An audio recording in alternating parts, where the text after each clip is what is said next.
예수님밖에 없습니다.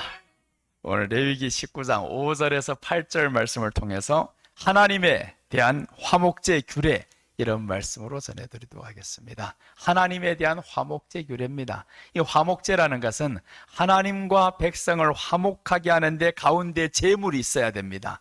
이것을 오늘 드리는 이 방법에 대해서 말씀드리는 거예요. 지난 시간에 우리가 하나님에 대한 규례에 대해서 말씀드렸습니다. 하나님에 대한 큰 규례가 있다, 이 말입니다. 그 규례는 첫째는 거룩해야 된다라고 했습니다. 거룩해야 된다. 성도들 예수님 같이 거룩해야 됩니다. 예수님이 하나님 앞에서 온전했던 것처럼 우리도 하나님 앞에서 온전하게 살아야 된다라는 겁니다. 죄에 대해서 합리화시키면 안 됩니다. 죄를 없이 하신 예수님이 우리 안에 계시니까 우리도 이제 죄를 이길 수 있다, 이렇게 해서 온전하도록 우리는 항상 노력하다 보면 되는 겁니다. 나의 노력이 아니라 나의 안에 있는 그 믿음이 나를 그렇게 만들어가는 거예요. 그래서 우리는 믿음을 가져야 됩니다. 나는 온전하게 될 수 있다. 죄를 내 안에서 몰아낼 수 있다. 가능한 거예요. 내가 그쪽으로 살지 않아서 그렇지. 오늘도 우리가 자존심을 깨고 이기려고 하니까 되잖아요. 그게 됩니다. 안 되는 게 아니에요. 자꾸 안 된다 생각하고 그러면 안 되는 겁니다. 자, 그리고 둘째는 부모를 경외해야 된다라고 했습니다. 경외라는 말씀은 하나님께만 쓸 수 있는 거다라고 했는데 부모에게 경외해야 된다. 세상엔 두 가지 부모가 있습니다. 육적인 부모가 있고 영적인 부모가 있어요. 영적인 부모는 하나님 아버지, 육적인 부모는 우리 아버지. 이렇게 해서 부모를 경외해야 된다. 부모를 주 안에서 경외해야 됩니다. 공경해야 됩니다. 주 안에서는 무조건 부모를 공경해야 됩니다. 그리고 이제 교회 안에서는 주의종이 바로 영적인 부모로 하나님이 세우셨단 말이에요. 그러니까 성도들은 목사에게 시험 들면 안 된다라는 겁니다. 목사가 하는 말에, 아버지가 하는 말에 집안에서 시험 들어가지고 에이 아버지 내 나가버려, 이제 아버지 아들 안 해, 이럴 수 있냐고요. 그런 사람 없잖아요. 한 번 때렸다고, 한 번 욕했다고, 일단 내가 이 집에 사는가 봐라. 이제 당신만 아버지야? 내가 바로 어디 아버지 있는가? 없어요. 그 아버지밖에 없는데 자꾸 이게 세상의 아버지가 다 어디든 가면 다 되는 것처럼 생각하다 보니 그렇게 되는 거예요. 그래서 주 안에서도 목사님에게도 시험 들지 말고 목사님을 좀 이제 잘 섬길 수 있는 그런 성도가 돼야 됩니다. 오늘 우리 권사님은 보세요. 네, 오늘 또 한 가지 놀라서 아까 말 못했던 건데, 그렇게 아픔을 당해놓고도 어제 어느 친구가 자기한테 돈을 줬대요. 그런데 그것을 교회에 와서 목사님 나 오늘 감사한 거 말래요 그러잖아요. 그게 어디에서 나옵니까? 이거 우리 교회와 뭔 상관이 있어요? 권사님이 오직 하나밖에 없습니다. 목사님을 사랑하는 거예요. 목사님을 사랑하니까 우리 교회에 나와서 헌금해 주시지. 그러자 왜 하겠어요? 무슨 연고가 있습니까? 물론 하나님을 보고 하는 것 첫째입니다. 그러나 하나님을 보되 그 안에는 목사가 없으면 하겠냐고요. 그 안에는 목사가 진짜 자기 보기에 꼴통이다, 밉상이다, 그럼 하겠냐고요. 안 합니다. 그러니까 이런 마음이 전제가 된 거라는 겁니다. 셋째는 안식일을 지켜야 됩니다. 안식일을 지켜야 된다는 건 주일을 거룩하게 지켜야 됩니다. 주일을 정말 하나님 앞에 지키지 못했으면 하나님 앞에 회개하는 마음으로 나와야 됩니다. 정말 회개를 철저히 해야 됩니다. 그날 주일 못 나왔으면 회개하는 마음으로 하나님 앞에 주여 먼 곳에서라도 이렇게 예배를 드립니다. 오늘 아파서 못 나왔습니다. 일이 있어 못 나왔습니다. 그럼 그것을 차곡차곡 하나님 앞에 회개하는 마음으로 쌓아서 다음번에는 더 충만함으로 드려야 되죠. 자, 넷째는 우상을 섬기지 말라고 했습니다. 우상을 섬기지 말라는 것은 탐심을 멀리해라 이 말입니다. 탐심, 자존심도 탐심이라고 했습니다. 자식도 탐심이라고 했습니다. 하나님보다 더 사랑하는 건 다 탐심이에요. 자존심 왜 세웁니까? 내 자존심을 세운다라는 건 내가 하나님보다 더 존귀한 사람이기 때문에 세우는 겁니다. 우리 자존심은 하나님이어야 됩니다. 하나님이 나의 자존심이요. 그래서 내 살 뺀 거 혹시 보셨어요, 여러분들? 나는 살 뺀 거 자존심 때문에 뺀 거예요. 하나님의 자존심 때문에 뺀 거예요.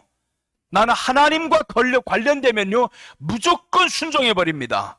한번 보여드릴게요. 어느 정도 뺐는지. 이게 빵빵 붙었던 겁니다. 빵빵 붙었던 거. 이것은 잠글 수도 없었던 거. 7kg 뺐습니다. 7kg를 뺐는데 고생은 물론 많이 했죠. 물론 내가 사는 게 나는 왜 사냐면 먹는 낙으로 삽니다. 자식 새끼도 없지 뭔 낙으로 살아요. 먹는 낙으로 살았어요. 먹는 게 그렇게 좋습니다. 스트레스 받으면 무조건 먹었어요. 지금은 스트레스 받으면 안 됩니다. 또 퍼먹으면 안 되니까. 그러니까 이제 스트레스 제발 받지 말자 이러고 살아가요. 그러니까 먹는 낙으로 살아갔는데 이제는 먹지도 않고 무조건 저녁도 안 먹고 몇 대마다 적게 먹고 하다 보니 왜 그럼 뺐냐? 이 탐심이라는 게, 탐식이라는 게 마귀가 주는 것임을 알았어요. 1월 1일 날에 강문호 목사님 설교를 듣다가 탐식은 마귀가 주는 생각.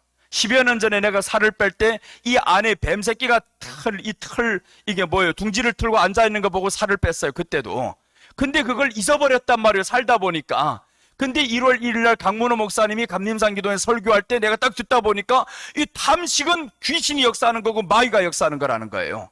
그때 다시 깨닫고 살 빼자. 너무 힘들었습니다. 잘 안 되는 거예요. 한 달, 두 달에도 1kg 뺐다가 또 지고 뺐다가 또 지고 그러다가 갑자기 이제 막 빼야 된다. 갑자기 이 마귀 새끼들 내가 찬양할 수가 없어. 그렇게 해서 막 안 먹었습니다. 억지로라도 안 먹고 그렇게 해서 이제 몇 대마다 적게 먹고 해가지고 왕창 막 하루에 막 1kg씩 빠집니다. 하루에 1kg씩 막 빠지는데 지난 주간까지도 이렇지는 않았어요. 또 입어버리고 또 빠진 거예요. 그래 지금 76kg까지 왔다 이거 아닙니까? 84kg에서 76kg니까 8kg 빠진 겁니다. 8kg. 지금 아직 더 목표치는 아직 남아있어요. 그래서 우상, 탐심이다.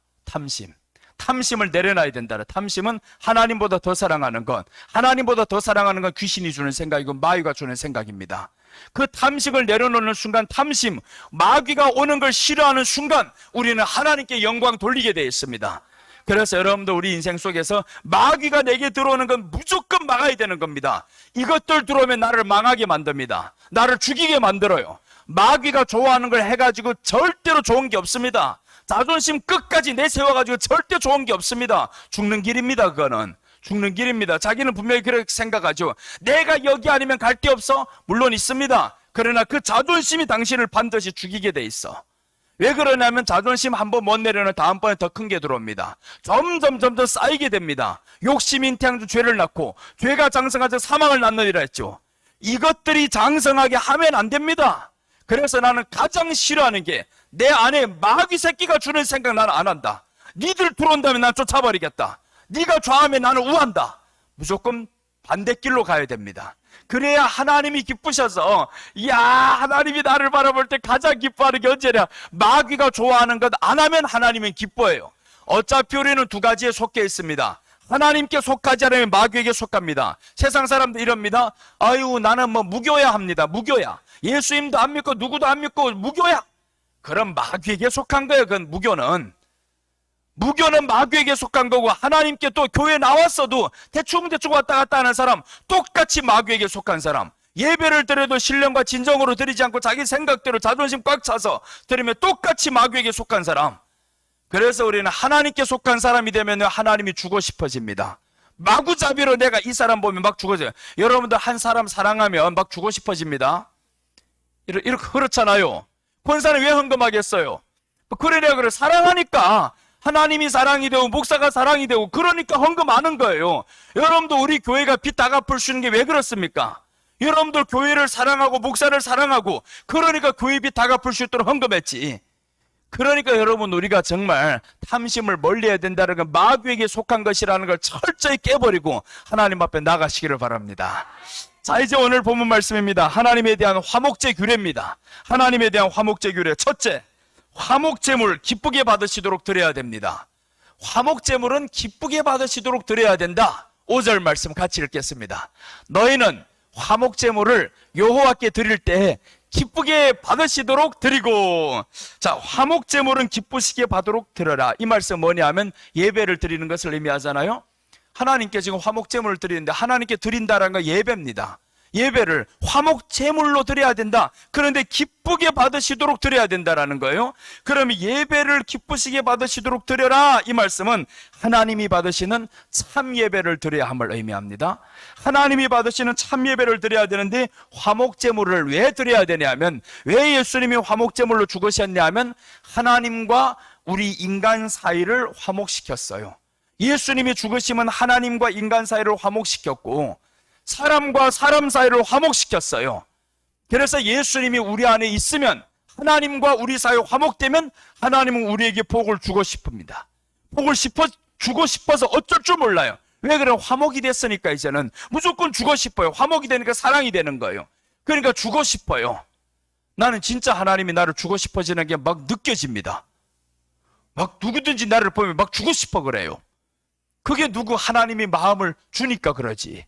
나는 그걸 주면 또한 만족을 해야. 야, 나는 이렇게 많은데 자꾸 주고. 그렇다고 해서 목사님 막 수십억 있나 보다 그렇게 또 엉뚱한 생각을 하지 말아요. 그게 아니고 몇백은 있어요. 그래서 우리 성도들 중에서 목사님 돈 100만 원만 빌려주세요 하면 100만 원 줄게요. 그 정도는 합니다. 근데 그렇다고 해서 또 갑자기 1000만 원 하면 주요 합니다. 1000만 원까지 없어. 그렇게 해서 우리는 아무튼 뭐냐, 하나님과 화목이 되면 하나님이 무조건 주고 싶어져요. 주고 싶어. 그렇다고 성도들 중에 목사 아무나 와가지고 목사님 돈 100만 원 필요 아닙니다. 나하고 화목된 사람 주는 거예요. 나하고 화목이 되는 사람, 내가 사랑이 가는 사람 주는 거지. 그렇게 해서 우리가 이게 뭔 뜻이냐 하면, 하나님과 화목이 됐을 때 하나님은 이 화목된 사람을 주고 싶어진다 그 말이에요. 하나님은 화목된 사람을 주고 싶어집니다. 그래서 예수님이 반드시 십자가에서 죽어야 하는 이유, 하나님과 우리를 화목시키기 위해서 죽습니다. 그래서 그 십자가에 못 박힐 때 수많은 것들이 그러죠. 내려오라고. 내려오면 어떻게 돼요? 화목을 파괴하거든요. 화목을 이루지 못하거든요. 그러니까 예수님이 끝까지 거기서 달려 있어야 됩니다. 하나님의 아들이어든 내려오라 증명하면 되죠. 아들이다, 맞다, 그래 내려갈게, 갔다가 다시 올라오면 되지. 그런데 예수님이 그렇게 안 하잖아요. 왜 그러냐면 자존심 따위 필요 없다. 내가 이 하나님과 백성을 화목시킨 데는 자존심 따위 필요 없다. 니들 뭐라고 해도 나는 귀를 닫을 거다. 그래서 거기에서 끝까지 죽어주십니다. 우리와 하나님을 화목시켜 주시려고, 화목을 시켜주시려고, 그리고 사람과 사람 사이 화목시켜 주시려고. 우리 안에 하나님의 마음이 딱 들어오면 화목이 됩니다. 무조건 화목이 됩니다. 어떤 사람도 마찬가지. 내 안에 하나님의 마음이 들어오면 쌍방 다 필요 없어요. 싸우는 게 왜 싸우냐? 둘이 땅 치면 같이 쳐야 소리 나는 겁니다. 그러니까 내 안에 하나님의 마음이 있으면 그러면 어디든 다 화목. 그래서 십자가가 이거예요. 위로 하나님과 화목, 아래로 사람과의 화목. 그래서 우리 안에는 원수가 없어야 된다 이 말입니다. 예수님을 믿는 사람은 원수가 있을 일이 없습니다. 어떻게 이 안에 미움이 있습니까? 있을 수가 없지. 근데 미워지는 사람은 한두 사람씩 있을 수는 있어요. 원리상으로는 그렇지 않은데, 근데 실제 살다 보면 이런 미운 놈들이 하나둘 꼭 나타납니다. 그럼 어떻게 해야 돼? 기도를 해야지. 주여, 아직까지 예수님처럼 못 된다 봅니다. 그래서 우리가 하나님 앞에 기도를 해야 된다라는 겁니다. 기도를 해서 이걸 이겨야지. 미운 거 있는 거 내가 너 당신 사랑해 이런 거짓된 행동을 할 필요는 없는 거예요. 마음에 미움이 있으면 있는 대로 표현을 하세요. 가서 그리고 하나님 앞에 내 현실을 인정하는 겁니다. 나 아직까지 그렇게 못됐습니다. 하나님 이런 나를 어떻게 사랑하셨어요? 내가 나를 봐도 사랑할 존재가 아닌데 어떻게 나 같은 이런 것을 하나님이 사랑해 주셨을까? 너무 감탄스러워요. 하나님의 사랑이 얼마나 감탄스러운지. 내가 나를 보면요, 정말 돌을 두고 머리통 치고 싶어요. 너 이놈 그것밖에 안 돼? 그렇게밖에 안 돼? 내가 나를 보면 치고 싶어요. 막 죽여버리고 싶어요. 그런데 하나님은 그렇지 않다니까요. 됐다. 네 안에 그 믿음이 있는 것 하나만 있으면 나는 너를 죽을 때까지 기다린단다. 죽을 때까지 기다려주시는 그 하나님, 그 하나님의 사랑을 생각하면요, 우리 안에는 무엇인들 만족 못하겠어요. 그래서 하나님의 사랑이 우리 안에 딱 들어오면 세상 부럽지 않습니다. 내가 자식 있는 거 부러워할 것 같습니까? 안 합니다. 아까는 말은 그렇게 하지 모든 걸 포기할 수 있는 이유는 하나님 때문에 그렇다 이겁니다. 하나님 때문에. 세상 것 나는 필요 없다 그럽니다. 하나님 한 분이면 난 족합니다. 그 하나님과 천국에서 영원히 사는 것, 그 하나면 족합니다. 그 천국을 상상 못하고 하나님의 사랑을 상상 못하니까 이 땅에 그 조금만 없어지면 두렵고 떨고 벌벌 떨고 하나님이 얼마나 화가 나겠어요. 나의 사랑이 그것밖에 안 되냐? 내가 너를 향한 사랑이 그것밖에 안 되냐? 정말 하나님을 분통하게 만들 겁니다.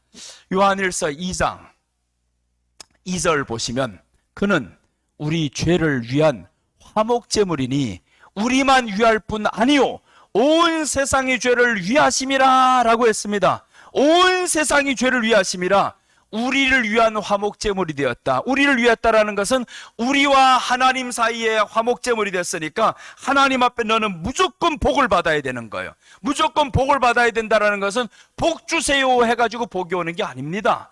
하나님과 화목이 되면 되는데 그 화목은 예수님인 거예요. 이 예수님이 내 안에 계심을 믿고 사랑하고 그러면 우리가 하나님과 화목이 됩니다. 그 예수님이 계시면 하나님과의 화목이 되면 이 안에 마음의 평안이 와요. 그러면 사람과의 화목을 이룹니다. 내가 사람과의 화목을 이루지 못했는데 나는 하나님과 화목이 됐다. 그거 거짓말입니다. 그건 거짓말이에요. 나는 하나님과의 화목만 이루면 됐지 사람과의 화목을 이룰 필요 없어. 예수님이 그렇게 한 적 없습니다. 주 너희 하나님을 사랑하라. 마음과 정성과 힘을 다하여 주 너희 하나님을 사랑하라. 둘째 계명은 이와 같은 것이니 네 이웃을 내 몸같이 사랑하라 라고 했습니다. 둘째 계명도 똑같습니다. 하나님을 사랑하는 것만큼 이웃도 사랑하고 화목을 해라 이겁니다. 그래서 오늘 온 세상의 죄를 위함이라. 세상은 누굽니까? 다른 사람이잖아요. 우리가 아닌 다른 사람입니다. 다른 사람을 다 이렇게 위해서 화목을 시켜줬다라는 겁니다. 그래서 예수님은 자신을 화목제물로 하나님이 기쁘게 받으시도록 드렸습니다. 하나님 보실 때 얼마나 예수님이 기뻤겠어. 야, 기뻤어요. 아브라함이 이삭을 드릴 때 하나님이 너무 기뻤습니다. 아브라함이 이삭을 향해서 그 번제를 드릴 때 하나님이 아브라함아 아브라함아 하잖아요. 너무 기뻤다 이거. 내가 이제야 네가 나를 경외하는 줄을 알았노라 하잖아. 이제야 알았노라. 여러분 우리가 하나님을 이렇게 경외하는 마음을 알면 하나님이 얼마나 기쁘겠어요. 갑자기 뭘 할 때 문화가 한단 말이에요. 문화가 네가 나를 경외하는 줄 알았노라. 네가 돈이 필요하냐. 하나님 조금만 주시면 되는데요. 그러면 하나님이 다 알아서 합니다. 내게 얼마 있어야 하는 줄 알고 오늘 내가 얼마를 써야 하는 줄 알고 구하기 전에 너에게 얼마가 있어야 하고 무엇이 있어야 할 줄을 다 아시느니라 하셨어요. 그래서 우리 안에 하나님이 있는 사람과 없는 사람의 사는 삶의 질이 달라집니다.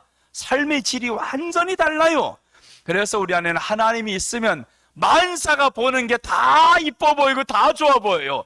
야, 어떻게 이렇게 좋을 수가 있어? 내가 사는 집이 어떻게 이렇게 좋을 수가 있어? 내 얼굴이 어떻게 이렇게 멋있을 수가 있어? 그래 나는 장동건 부럽지 않다고 삽니다. 요즘 들어가지고 뭐 누구 가장 잘생긴 남자 있다면서 뭐 현빈 뭐 이런 사람들 나오면 나는요 이럽니다. 나보다 못생겼어. 이렇게 살아갑니다. 왜 그래? 하나님 보실 때는 나는 최고란 말이에요. 그런데 내가 왜 나를 못하다고 생각을, 내 안에는 하나님의 형상이 있고 예수님이 있는데 왜 나를 못하다 생각이 자꾸 이런 거 발라야만이 뭐 이쁘다 그러고, 이 바른 게 멋있는 게 아니라면 나 하나도 안 바릅니다. 기껏 해봐요. 어떨 때는 냄새 날까봐 갖다가 겨우 억지로 한 번씩 바르고 그럴 때는 있어요. 근데 이게 그런 게 아니라 내 안에 하나님의 형상, 그 형상이 있으면 가장 멋있는 사람으로 여러분은 살 수 있습니다.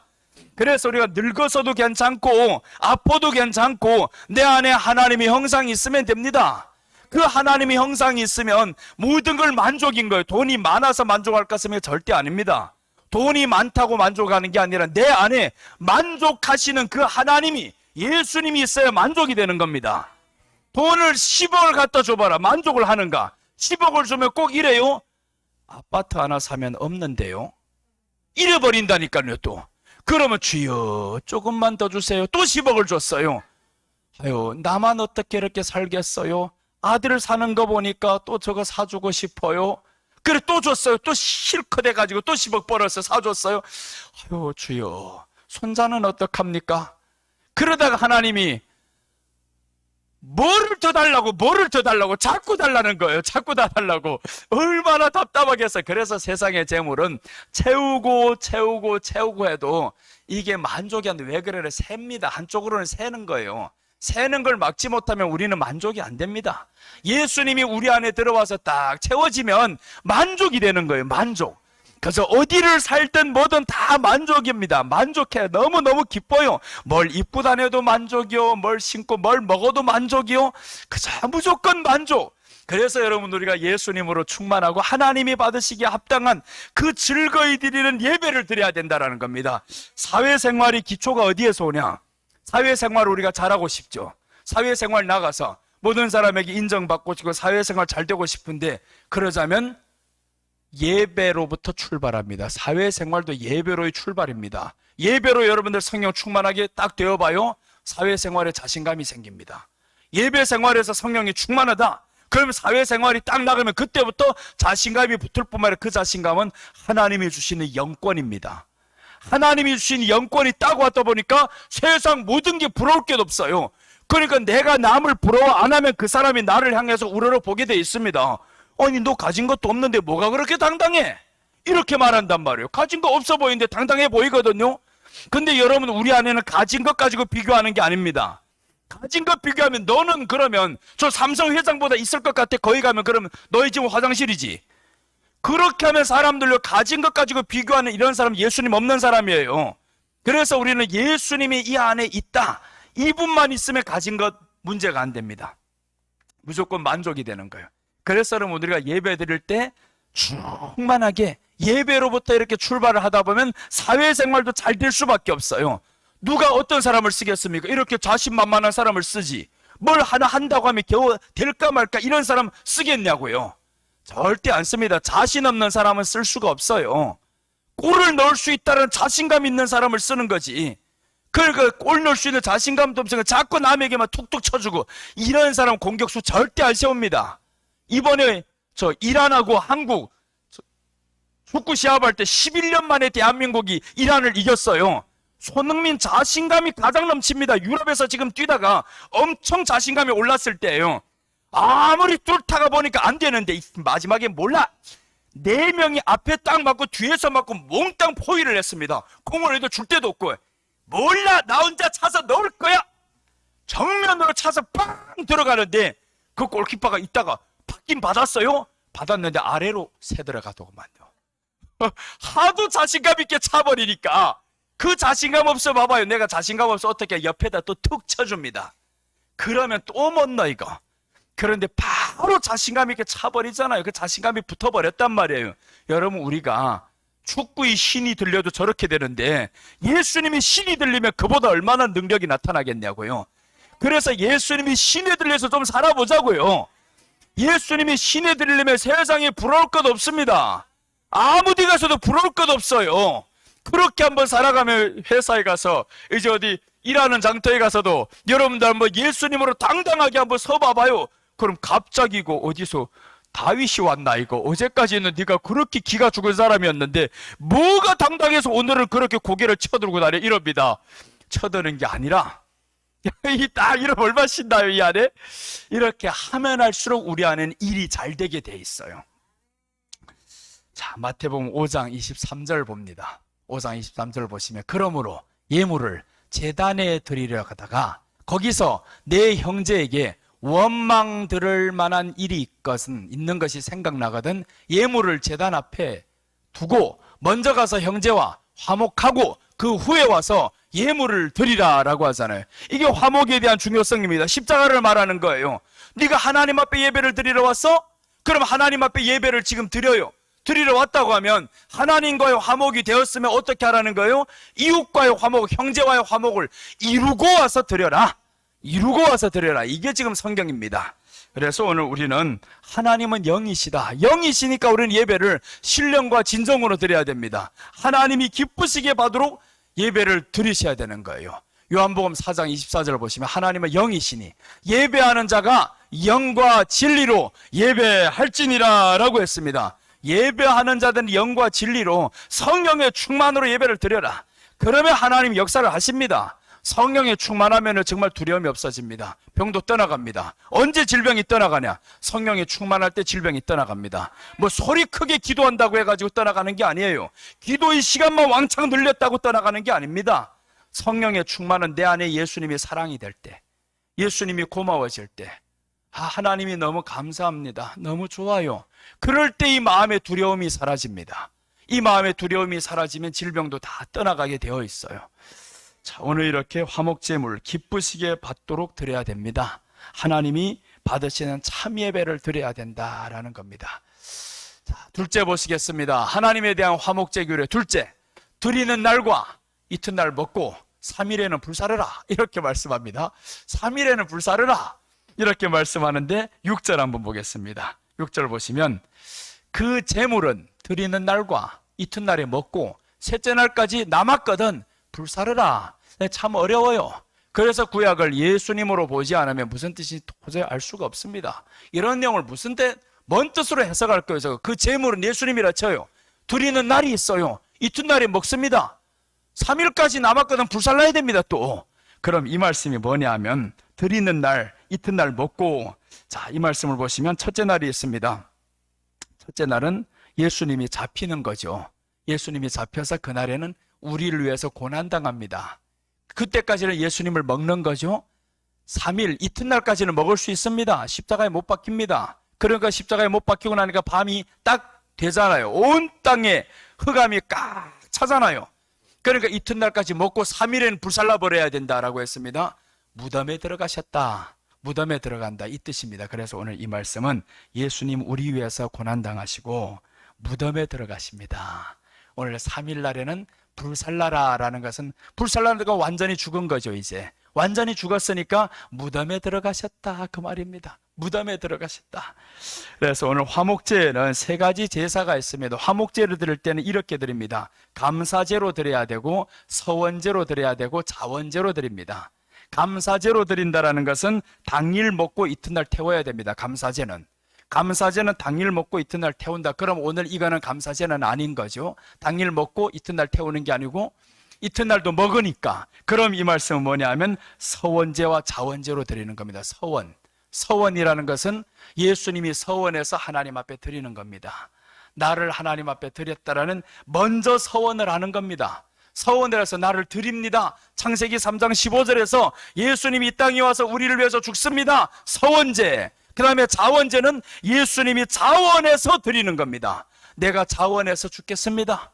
아무도 예수님을 강요 안 했습니다. 자원해서 드린다. 이럴 때는 당일을 먹고 이튿날도 먹고 3일째 날에는 태워야 됩니다. 자원제하고 서원제는 3일에는 태웁니다. 그래서 여기에서 1차, 2차는 먹잖아요. 예수님이 우리를 위해서 죽고 예수님 우리를 위해서 고난받으시고 또 십자가에 못 박히시고 이때까지 먹을 수 있어 살아있다 이 말이죠. 근데 무덤에 들어간 다음에는 못 먹는 겁니다. 무덤에 들어간 다음에는 먹지 못한다. 그래서 오늘 예수님이 우리를 위해서 이렇게 고난받으시고 무덤에 들어가셨습니다. 다 우리를 위해서 무덤에 들어가셨다. 사도행전 13장 29절 보십니다. 13장 29절을 보시면 성경에 그를 가리켜 기록한 말씀을 다 응하게 한 것이라. 후에 나무에서 내려다가 무덤에 두었으니 하나님이 죽은 자 가운데서 그를 살리신지라. 자 보세요. 성경을 응하게 하려 함이라. 첫날에는 먹고 이튿날도 먹고 그 다음 날에는 무덤에 들어가셔. 3일 날에는 무덤에 들어갔어요. 근데 오늘 무덤에 들어가신 이 예수님을 무덤에 두었으나 하나님이 죽은 자 가운데서 그를 살리신지라 라고 했습니다. 3일 날에는 불사른다. 완전히 죽었죠. 그래서 예수님이 완전히 죽어주심으로 우리와 하나님 사이를 화목을 이루셨습니다. 완전히 죽어주셨어요. 고린도후서 5장 18절 보십니다. 모든 것이 하나님께로서 났으며 그가 그리스도로 말미암아 우리를 자기와 화목하게 하시고 또 우리에게 화목하게 하는 직분을 주셨으니 화목하게 하는 직분을 주셨다라는 거예요. 예수님이 우리 안에 계심으로 인해서 화목하게 하는 직분을 주셨다. 그래서 사람과 사람 사이에 화목을 내야 됩니다. 화목을 하자면 어떻게 해야 되냐? 내가 예수님과 함께 죽어야 되는 거예요. 예수님의 사랑이 우리 안에 있어야 화목이 됩니다. 억지로는 안 됩니다. 괜히 억지로 하다가 더 큰일 납니다. 괜히 지금 때도 안 됐는데 가가지고 억지로 화목해 봐봐요. 오히려 큰일 납니다. 이거 내 안에 예수님의 사랑이 진정으로 있을 때, 진정으로 이 마음에 주여 하나님 앞에서 죄가 보여질 때, 느껴질 때, 그럴 때는 이게 상대방에게도 느껴집니다. 그러니까 그때 화목하는 거지. 나는 아무 생각도 없어요. 어떤 옛날 보면 이런 사람들이 있어요. 내가 지금 예수님 믿고 보니까 야 죄를 졌대요. 죄를 하나님 앞에 회개해야 된대요. 동네방네 다 돌아다니면서 문 뚝뚝뚝 치면서 내가 어제 당신하고 싸웠는데 죄송해요 하고 또 이쪽 집에 가요. 또 문 뚝뚝뚝 치고 밤중에 들어가서 어제 싸웠는데 또 그렇게 싸웠는데 미안해요. 그게 회개입니까? 그건 회개도 아닌 거예요. 상대방이 받아줄 마음도 없는데 그게 회개냐고요. 당신이 했던 그 회개가 진짜냐고요. 하나님의 마음을 가지고 했냐? 하나님의 마음을 가지고 있으면 남을 배려하는 마음부터 있습니다. 배려도 없는데 그게 뭔 하나님의 마음이에요. 그래서 오늘 여기에서 하나님이 그리스도로 자기와 화목하게 하시고 우리에게 화목하게 하는 직분을 주셨다라는 것은 하나님의 마음을 가지고 합니다. 하나님이 우리를 가장 배려하셨어요. 배려하시는 그 하나님. 그래서 우리에게는 남을 배려하는 마음을 항상 가져야 된다는 겁니다. 화목제의 특징이 있습니다. 화목제의 특징은 남기면 안 됩니다. 오늘 여기서 불사르라 그랬죠. 3일에는 반드시 불살라야 된다. 화목제. 불살라야 되면 남기면 안 된다라는 거예요. 그럼 이 말씀의 뜻은 예수님은 남김없이 우리에게 다 주셨습니다. 남김없이 주셨다. 그래서 오늘 화목제는 남기면 안 된다라는 것은 예수님은 우리 구원을 이루기 위해서 남김없이 다 주셨어요. 그래서 십자가에서 못 박히실 때 보세요. 피와 물을 다 흘리기까지, 끝까지 피와 물 다 흘리잖아요. 마지막에 옆구리에다 창을 팍 찔러서 물이 쏟아나올 정도로 예수님이 남김없이 우리에게 다 주셨어요. 그게 바로 이 화목제는 남기는 게 없습니다. 나눔이 취지예요. 화목제는 나눔입니다. 그래서 예수님이 십자가에 못 박히기 전에 제자들과 함께 뭘 합니까? 성만찬을 하잖아요.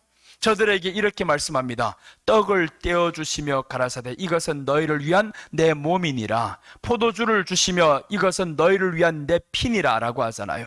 피다.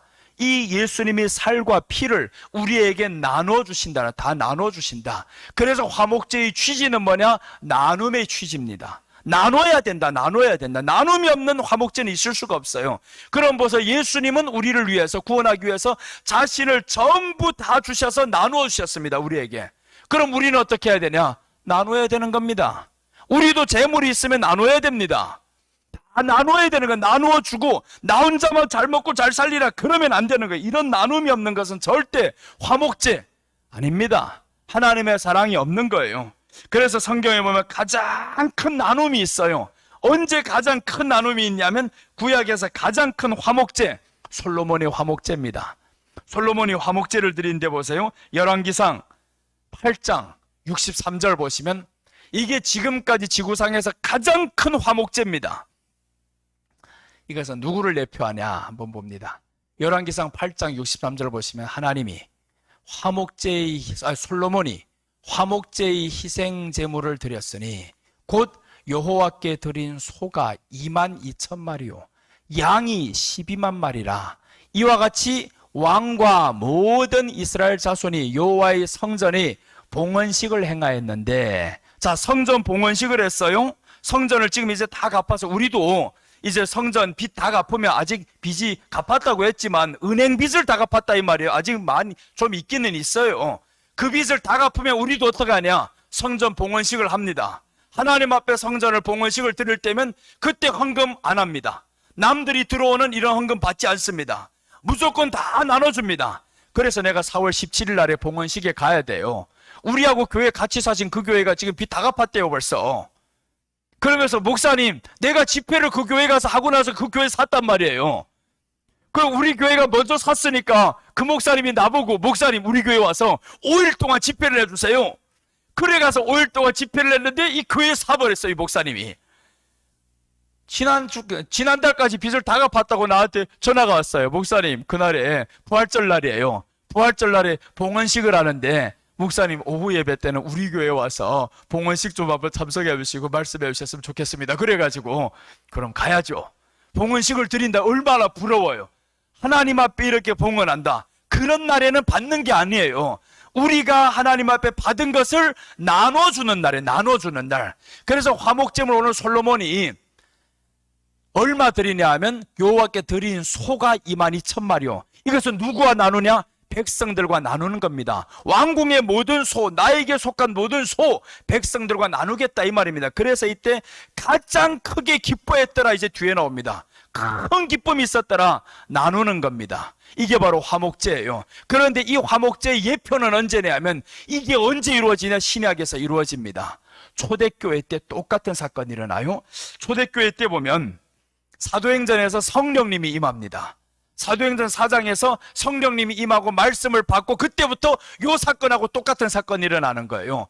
22,000마리요, 양이 10여만 마리요. 이 모든 걸 다 나눠줄 때 가난한 사람들 얼마나 좋았겠어요. 야, 우리 왕이 섰다, 우리 왕이 좋은 왕 섰다, 얼마나 좋겠냐고요. 그러니까 기쁨이 크게 납니다. 내가 만약에 돈이 한 100억 있다면 우리 성도들한테 한 사람에 다 1억씩 나눠드립니다. 그렇게 해서 한 100명이 되면 1억씩 다 나눠주면 여러분들 얼마나 기쁨이 크겠어요. 이야, 교회 가서 우리 목사님이 100억씩 있는데 1억씩 다 나눠줬다고. 그러면요, 야, 기쁨이 가장 클 겁니다. 예배 드리는 날이 얼마나 가장 큰 기쁨이고, 오늘 집으로 갈 때 저 떡 하나 받아도 얼마나 기뻐요. 손주 하나 태어났는데 매주마다 이런 떡이 있으면 교회 안에서 얼마나 기뻐요. 돈이 없어 그렇지. 내가 돈만 있으면 그래서 매주마다 해가지고 그래서 자꾸 드릴 거다, 자꾸. 그러면 교회 안에 기쁨이 넘쳐. 초대교회 왜 기쁨이 넘쳐냐면 나눔이 있었어요. 나눴다. 그런데 오늘 솔로몬이 이렇게 크게 나눕니다. 크게 나누자. 번제는 나누는 개념이 아닙니다. 번제는 완전히 하나님 앞에 전부를 드리는 겁니다. 그런데 화목제는 제사만 하나님께 화목제물을 딱 드리고 나서 나머지가 있으면 전부 다 백성들과 나눠야 됩니다. 다 나누는 거예요. 자, 그리고 이제 사도행전에 보시면 이제 나누는 걸 보세요. 사도행전, 이게 바로 오늘 솔로몬이 행했던 그 나눔입니다. 자, 믿는 무리가 한 마음과 한 뜻이 되어 모든 물건을 서로 통용하고 자기 재물을 조금이라도 자기 것이라 하는 이가 하나도 없더라. 자기 것이 안 하면 뭐 했다는 거예요, 지금? 다 나눠줬다는 거지, 지금. 다 나눠준 거예요. 그러니까 어떻게 됐냐면 사도들이 큰 권능으로 주 예수님의 부활을 증언하니 무리가 큰 은혜를 받아 그 중에 가난한 사람이 없으니 이는 밭과 집 있는 자는 팔아 그 판 것의 값을 가져다가 사도들이 발 앞에 두매 그들이 각 사람의 필요를 따라 나누어 줍니다. 이렇게 얼마나 멋있어요. 다 각 사람마다 다 와가지고 이 가난한 사람들이 있는데 집을 다 팔아가지고 사도들이 발 앞에 뒀어요. 요즘 사도들 같으면 이렇게 합니다. 집을 다 팔아서 오면 우리 2층 삽시다. 이 건물 삽시다. 그러니까 안 바치는 거예요. 성령님이 감동이 갈 수가 없어요. 성령님이 감동이 갈 수가 없는 게 예전에는 그 감동이 왔습니다. 성전, 봉헌 그렇게 길바닥에 앉아가 예배도 못 드리다 사람들 자기 집을 팔아가지고 바쳐요. 그러면 성전을 졌습니다. 이렇게 성전을 지니까 사람들 너무 좋아요. 돈 있으니까 사람들, 가난한 사람들 나눠줍니다. 요즘은요, 누구 나눠주냐? 믿지 않는 사람 나눠줍니다. 아내 사람 나눠주기보다 믿지 않는 사람부터 나눠줍니다. 사람 더 채워야 되니까.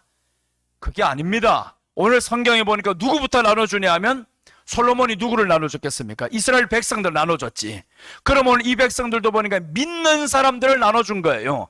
이 안에서 예배드린 이 사람들 중에서 가난한 사람 하나도 없었더라. 가난한 사람 하나도 없었더라. 그래서 나는 한번 소원을 했어요. 하나님, 내게 제발 100억, 1000억만 주세요. 성도들 다 10억씩 딱 나눠줘가지고, 그럼 야 얼마나 좋겠어. 10억, 교회가 10억을 받아왔다면 괜히 또 이거 너무 기뻐가지고 심장병 걸리면 안 돼요. 너무 기쁘면 또 그럴 수도 있어요. 10억 현찰로 다 이제 5만 원권으로 딱 해가지고 딱 주면 열어보는 순간에 아기는 너무 좋아가지고 아예 숨이 안 나와가지고 멈추면 괜히 119 불러가지고 또 그저 앰뷸런스 태워가지고 가면 안 되는 거예요. 그래서 감당만 할 만 할 때 그런 거 줄 수도 있지, 하나님이. 그래서 오늘 우리가 이렇게 하나님이 가장 큰 화목제물이 이제 이 신약 성경에서 이루어집니다. 다 나눠주잖아요. 근데 나눠주지 않는 요 믿는 사람 하나가 지옥 갑니다. 누가복음 16장에서 나눠주지 않았던 부자가 있어요. 믿는 사람이에요. 이 부자가 날마다 호화로이 잔치를 합니다. 나눠주지를 않아요. 내 문 밖에서 지금 굶어 죽어갖고 있는 사람이 있습니다. 나눠주지를 않아요. 문 밖에 있는 저 나사로라는 친구가 굶어 죽습니다. 지금 그 배고파서 굶어 죽는데다 또 아파요. 병까지 들었어요. 개가 와서 다 이렇게 핥고 있는데 너는 나눠 안 줘요. 오늘날에 이런 사람들 얼마나 많아요. 내 재산만 불리기 위해서 나눠주지를 않습니다. 우리 형제가 가난한 걸 봐도 모릅니다. 내가 왜 그렇게 가난하냐, 게을러 터져가지고 이러기만 하고 있지. 그러니까 그런 형제가 이 사람이 잘 되는 것 보면 축복하겠어요? 배가 아프지 더. 어휴, 잘 되나 봐라. 확 저 집안에 불이 나라. 잃어버리지. 그러니까 사촌이 잘 되면 배가 아프다는 거예요.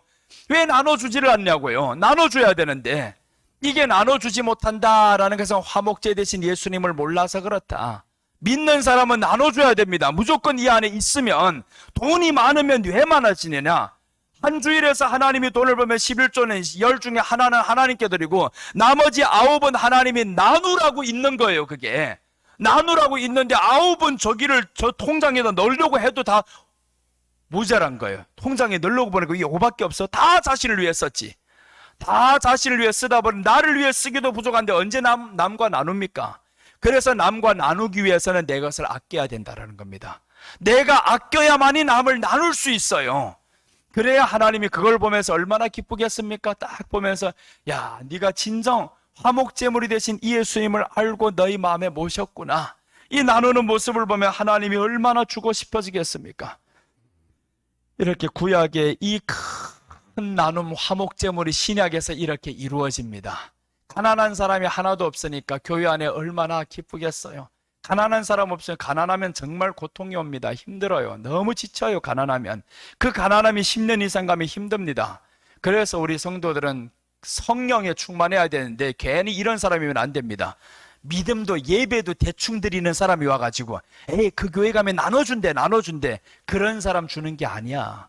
제대로 드려야 됩니다. 오늘 저기 보세요. 믿는 무리가 한 마음과 한 뜻이 되어 모든 물건을 서로 통해 믿는 무리가 한 마음과 한 뜻 성령에 충만해야 된다. 다 충만해야지. 충만하지도 않고 육은 돈만 바라보고 오는 사람이 있어요. 그거는 성령님이 알아요. 다 알아. 그런 사람들 나눠줄 때면 성령의 감동하심이 있어야 나눠주는 거예요.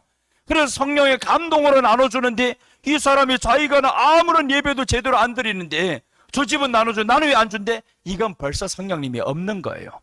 자기 자신을 돌아봐야지. 나를 왜 안 주냐고. 그건 자신을 돌아봐야 되는데 자신을 돌아 안 보는 거예요. 교회 안에 편견이 있다. 사랑이 없다. 이러고 있어요. 또 자신을 돌아봐야지. 그래서 오늘 성령이 충만해야 된다. 이런 사람을 하나님이 나눠주라고 하는 겁니다. 그래서 여러분 우리 교회는 다 충만해가지고 서로가 서로를 위해서 정말 잘 되도록 기도를 해주세요.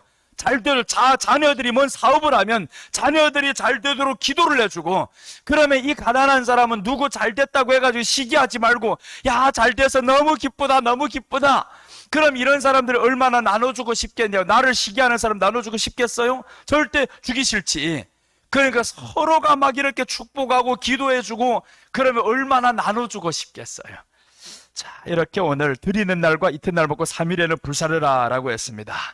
자, 오늘 셋째입니다. 하나님에 대한 화목제 규례. 첫째는 화목제물 기쁘게 받으시도록 드려야 됩니다. 하나님이 받으시는 참 예배를 드려야 됩니다. 둘째는 드리는 날과 이튿날 먹고 3일에는 불사르라 라고 했습니다. 예수님 우리 위해 고난당하시고 무덤에 들어가십니다. 불살라야 된다. 무덤에 들어가죠. 완전 죽었다. 무덤에 들어가셨습니다. 하나님에 대한 화목제 규례. 셋째, 3일에 먹으면 가증하게 됩니다. 7절. 셋째 날에 조금이라도 먹으면 가증한 것이 되어 기쁘게 받으심이 되지 못하고. 자, 셋째 날에 먹으면 가증하게 됩니다. 셋째 날에는 먹으면 가증하게 된다. 이 말씀은 뭐냐면 셋째 날은 무덤에 들어가셨다가 어떤 날이냐면 나오는 날입니다. 셋째 날에는 나오는 날이다. 나오는 날에 먹는다라는 것은 주님의 말씀을 믿지 않는 거죠. 오늘 여기서 분명히 말씀하죠. 셋째 날에는 조금이라도 먹으면 가증하면 먹으면 안 되는 거예요. 먹었어요? 그럼 이거는 뭐 믿지 않는 사람이죠. 가증하게 된다. 그럼 이 말씀은 예수님 부활을 믿지 않으면 심판받으십니다. 오늘 이 말씀인 거죠. 그래서 3일은 뭡니까? 예수님이 부활하신 날이에요. 우리가 다 사도신경 하잖아요. 죽은 자 가운데서 3일 만에 다시 살아나시고 3일 만에 부활하셨어요. 3일 만에 부활하셨는데 3일 만에 이걸 하지 말라는 걸 먹으면 안 된다는 걸 먹어버렸습니다. 믿지 않는 거지. 부활을 믿지 않는다. 그러면 어떻게 되느냐? 가증하게 된다. 심판받습니다. 예수님의 부활을 믿지 않으면 심판받습니다. 그래서 우리 예수님의 부활을 믿는 사람들 되시기를 바랍니다. 예수님의 부활과 함께 뭐가 없어졌냐 하면 죄를 이겼고 사망 권세를 이겼습니다. 사망 권세를 이겼다. 죄를 이겼다. 그럼 여러분들 부활을 믿는다. 예수님의 부활이 나의 부활이다라고 하면 우리가 뭐를 이긴 거예요? 사망 권세 이겼다. 죄의 권세 이겼다. 이긴 겁니다. 이겼어요. 죄의 그래서 내가 마귀가 하는 일 난 싫다 이거예요. 니들 좋아하는 건 나는 안 하겠다. 마귀가 좋아하는 걸 하면 죄의 권세 못 이깁니다. 그러면 부활을 믿지 않는 거예요. 예수님이 부활이 우리 안에 있으면 그분이 부활이 나의 부활이요. 사망 권세 이겼다. 그러면 질병이 지금 있어요. 문제가 있어요. 그게 문제가 됩니까? 사망 권세를 이겼는데 예수님이 십자가에 못 박혀서 죽는 줄 압니다. 그러나 왜 두렵지 않냐? 사망 권세 이길 줄 이분은 먼저 알았어요. 그 다음에 부활을 하셨습니다. 보여주셨어요. 봐라, 죽었다가 살아났지? 그럼 너희들도 이렇게 된다. 여러분, 우리가 아플 때도 죽으면 죽으리라, 죽었다 난 살아나리라, 그 믿음 믿고 괜히 또 죽었다가 나는 30분 후에 살아나리 이러지는 말아요. 그런 또 미련한 목사들이 써가지고 가서 죽은 사람한테 가가지고 주여 살려주시옵소서 이랬다 큰일 나는 거예요. 지난번에 장경동 목사님이 설교를 보니까 참 재밌는 내용인데 나하고 정반대하더라고요. 어떤 사람이 곧 죽어가는데 목사님에게 전화를 했대. 목사님 우리 어머니 지금 곧 죽어가요, 기도해 주세요 했는데 목사님이 기도를 하니까 갑자기 이 사람이 눈을 번쩍 뜨니 살아난 거 이거. 그러다가 병원에서 한 10일 동안 더 있다가 돌아갔어요. 그래 하는 말이 이제 이러더라고요. 그분들이 후에 원망한대요. 왜 원망을 했냐? 일어나려고 완전히 일어나야 되는데 병원비만 더 까졌어. 병원비만 실컷 가지고 왜 그러냐? 눈을 뜨니까 병원비 지고 장례식을 다 해야 되는데 병원비 중환자실에서 계속 이렇게 돈이 더 나가야 되니까 그러니까 병원비. 그래서 곧 죽음을 임박하는 사람은 나한테 찾지 말라 그러다 나를 찾으면 또 괜히 살아난다. 그래 나는 그럽니다. 죽음 임박하는 사람 나를 찾으세요 그럽니다. 죽음 임박하는 사람은 나를 찾으면 더 빨리 죽어요. 왜 그래? 나는 그런 걸 너무 많이 봤어요. 내가 그 장소 갈 때까지 이 사람이 죽지 않고 기다려요. 가가지고 기도를 한참 하다 보면 죽었대. 근데 어떤 사람은 기도를 하는데 안 죽어요? 내가 엘리베이터 타고 내려와요. 그 사람이 저 누구였지? 내가 저 강북 병원에 갔는데 우리 성도인데 그때 우리 성도 그 집에 친척이었는데 생각이 안 나네. 이 사람 이름이. 거기에 갔다 그랬어요. 아니 이 사람이 곧 지금 죽어간다 그러는데 그렇죠. 김일양 집사님 이모가 가서 나보고 그래서 오라고 해가지고 남의교회 성도예요. 그 교회 목사님도 안 가는데 주일날 새벽이어가지고 그 교회 목사님도 안 가는데 나보고 오라는 거예요. 아무 연고도 없는데 그저 우리 교회 성도 이모라니. 이거 교회 한 번도 안 나왔어요. 새벽에 막 운전하고 갔어요. 거기를 5시 반까지 도착해가지고 엘리베이터 타고 올라가지고 갔는데 보니까 거의 죽을 것 같아요. 기도를 했어요. 안 죽었어요. 안 죽으면 내가 죽을 때가 있을 수 없잖아요. 예배 드려야 되는데 나도 와서 예배 드려야 되니까 나는 지금 오는 거 집에 오는데 엘리베이터 타고 밑에 내려왔는데 전화가 와요. 목사님 우리 이모 돌아갔어요 하는 거예요. 돌아갔다고 다시 올라갔어요. 아니 세상에 이런 일들이 있단 말이에요. 그러니까 가면 진짜 이게 한두 건이 아니에요. 내가 가면 꼭 빨리 죽더라고요. 사람들이 가야 될 사람, 천국 가야 될 사람 하나님이 빨리 보내요. 그럼 빨리 가야 될 사람이 있으면 나를 불러요. 나를 불러서 목사님 우리 집 사람 빨리 가야 되는데 이런 사람은 나를 부르고 살려야 됐다 싶은 사람 있으면 장경동 목사님 부르셔야 돼. 그럼 알아요. 나를 부르는 사람은 이 사람 빨리 죽어야 되는 사람이구나. 살아야 될 사람은 장경동 목사님 부르면 이 사람은 살리고 싶은 사람이구나. 자신들 폭로시키는 거예요. 이거 죽이고 싶은 사람 있으면 나를 불러야 된다 그러고. 그래서 오늘 우리가 하나님이 말씀을 믿지 않으면, 부활을 믿지 않으면 가증하게 된다. 그래서 우리가 죽음이 와도 나는 살아나리라, 질병이 와도 죽어도 괜찮다. 왜? 예수님이 오실 때 나는 살아나니까.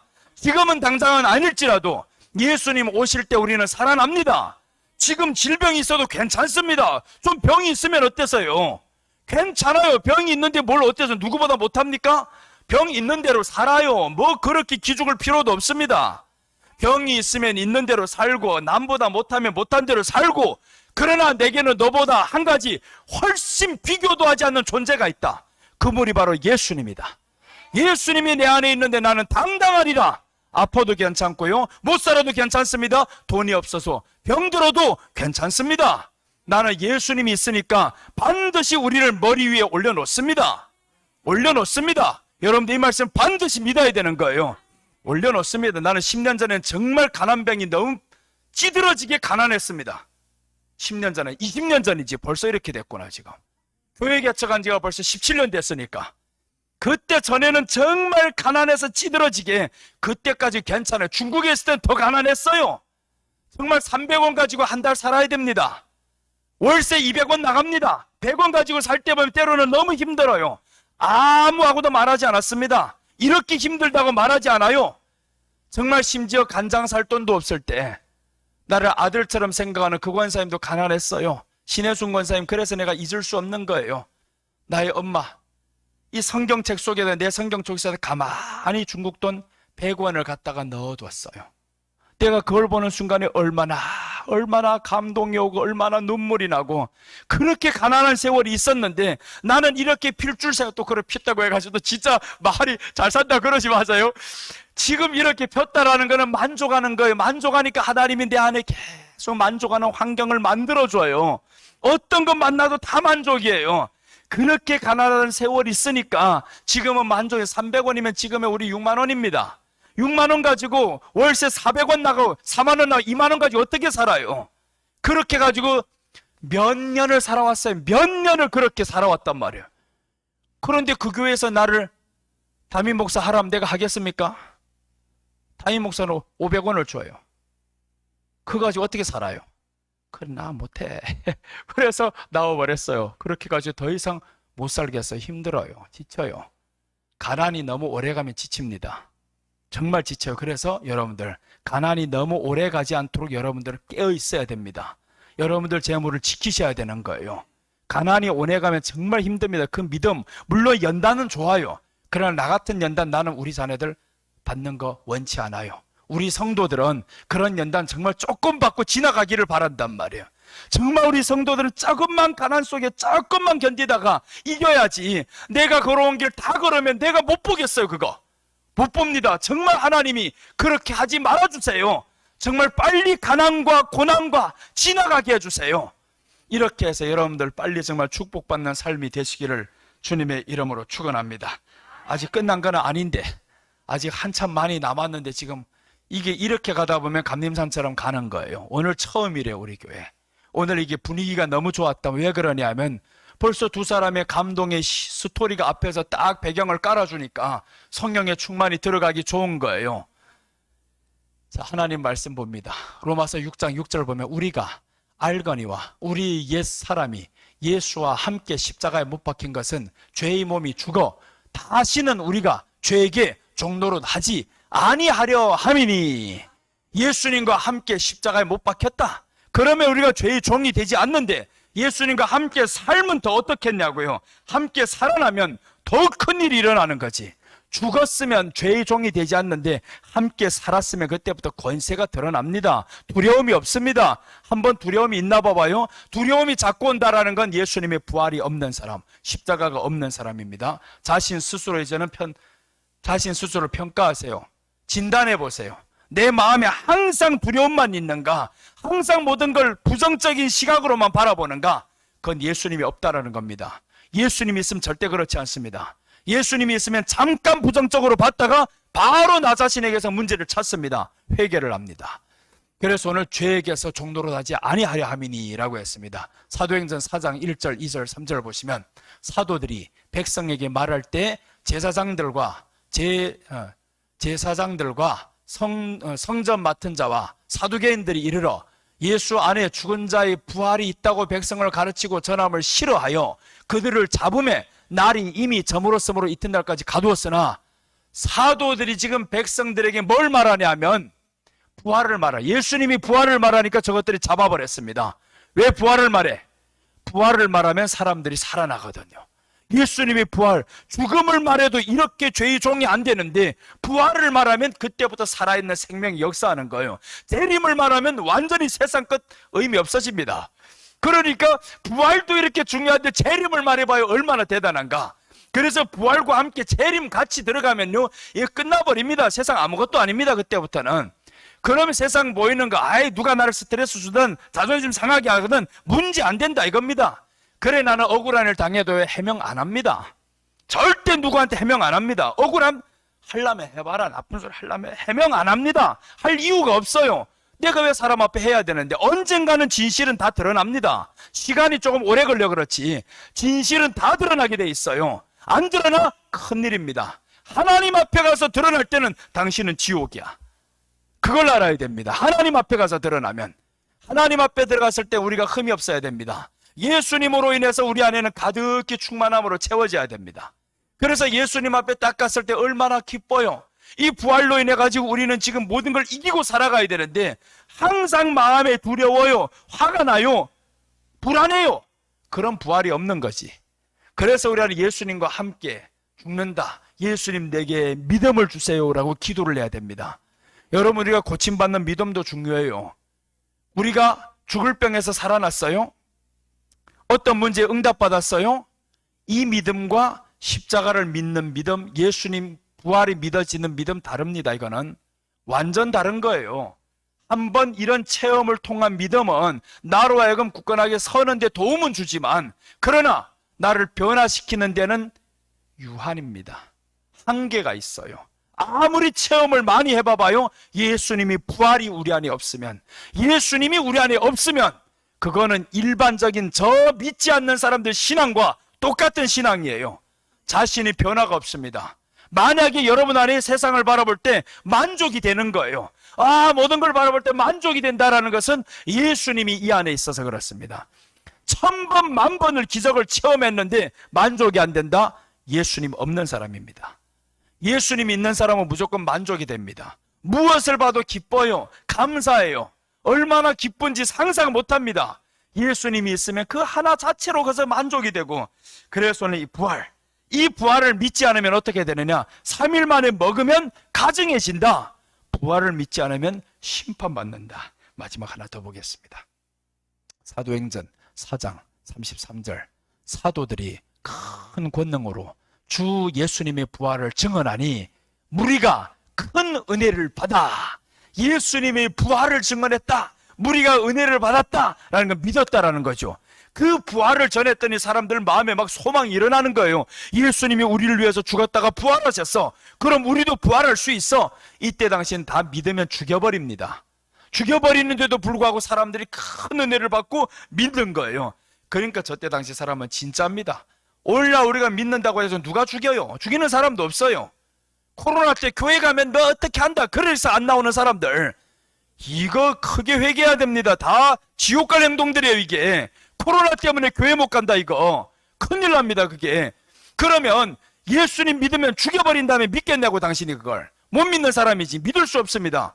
코로나 때문에도 그렇게 위협 준다고 해가지고 예배 드리지 말라고 안 드리고, 그럼 그 사람이 진짜로 예수님 마지막에 오실 때 적그리스도는 분명히 이럽니다. 너 예수님 믿으면 죽여버려. 용용유표 받지 않으면 죽여버려. 짐승표에게 가서 짐승 적그리스도에게 경배해. 안 하면 죽여. 다 하게 되어 있죠. 그러면 아니 교회 가지 말라고 해도 안 가는데 그런 사람이 어떻게 마지막에 믿음을 지킵니까? 그래서 우리에게는 진정한 믿음이 있어야 되는데 오늘날에 그래 가짜들을 많이 데리고 갈 필요 없는 거예요. 수많은 사람들이 가득 채워놓고 다 가짜면 어떡합니까 이거? 그래서 우리는 진짜만 빨리 올바른 사람만 되기 위해서 자꾸 찔러대니까, 찔러대면 나가면 어떡하려고? 찔러대면 나가지. 자존심 상하면 나가지. 그런데 상해도 안 나가는 사람이 있습니다.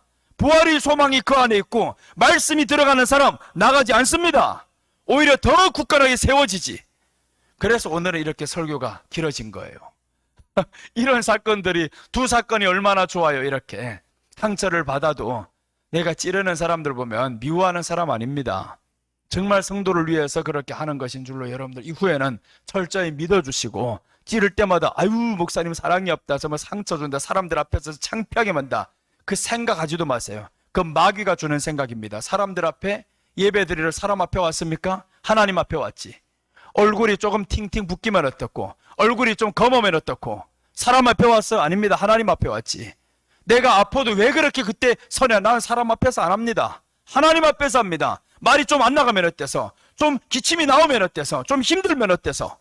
그래도 하나님 앞에서 예배 딱 드리고, 그리고 가서 더 아프더라도 그렇게 하겠다 이거. 더 아프면 아팠지. 하나님 앞에 하고 나면 하나님이 책임을 안 져? 만약에 죽었어요 하다가, 죽으면 죽었지. 그럼 교회 어떻게 하라고? 내가 어떻게 하라고? 그거는 네가 다 죽었는데 네가 왜 죽은 후에 뒤에 일까지 생각하냐? 그건 믿음이 아닌 겁니다. 우리는 오늘을 살면 되는 거예요. 오늘을 하나님 앞에 최선을 다해서 살아갑시다. 이제는 그 어떤 것도 여러분들 두려워하지 마시기를 바랍니다. 하나님과 화목이 된 사람은 두려워할 이유가 없습니다. 자, 이제 마지막입니다. 세 가지를 다시 한번 다 봅니다. 하나님에 대한 화목제 규례. 화목제를 기쁘게 받으시도록 드려야 합니다. 하나님이 받으시는 참 예배를 드려야 된다. 참 예배를 드리면 그때부터는 삶이 달라집니다. 하나님에 대한 화목제 규례 둘째입니다. 드리는 날과 이튿날 먹고 3일에는 불살라야 됩니다. 예수님 우리 위해 고난당하시고 무덤에 들어가십니다. 완전히 우리 위해 죽으셨어요. 3일날에는 불살라야 된다니까. 3일에 먹으면 가증하게 됩니다. 예수님 부활을 믿지 않으면 심판받습니다. 3일을 먹지 말라는데 왜 먹어요? 그거는 부활을 믿지 않는 거지. 그러니까 가증하게 됩니다. 그래서 우리는 예수님의 부활을 믿고 이제는 날마다 승리하고 이 안에 항상 큰 기쁨이 넘치시기를 주님의 이름으로 축원합니다. 기도하겠습니다. 하나님 아버지 감사합니다. 오늘 이렇게 주님의 이름을 하나님과 화목된 사람으로서 감사함으로 주님 앞에 예배를 드렸습니다. 신령과 진정으로 하나님 앞에 나아갑니다. 주여, 우리 안에 예수님 때문에 하나님과 화목이 되었으면 이제 하나님으로부터 받는 이 모든 축복을 이 땅에서 받아 누리고도 남음 있게 축복하심을 감사합니다. 또한 이웃과 화평을 이루어야 하는데 주여, 우리 안에 진정한 예수님의 부활의 소망과 천국의 소망이 있음으로 인해서 이웃과의 화목도 온전히 이루는 저희들 되게 하여 주시옵소서. 이 시간도 축복하심을 감사합니다. 한 주간 우리 성도들을 지켜 주시옵소서. 예수님의 이름으로 기도드립니다. 아멘.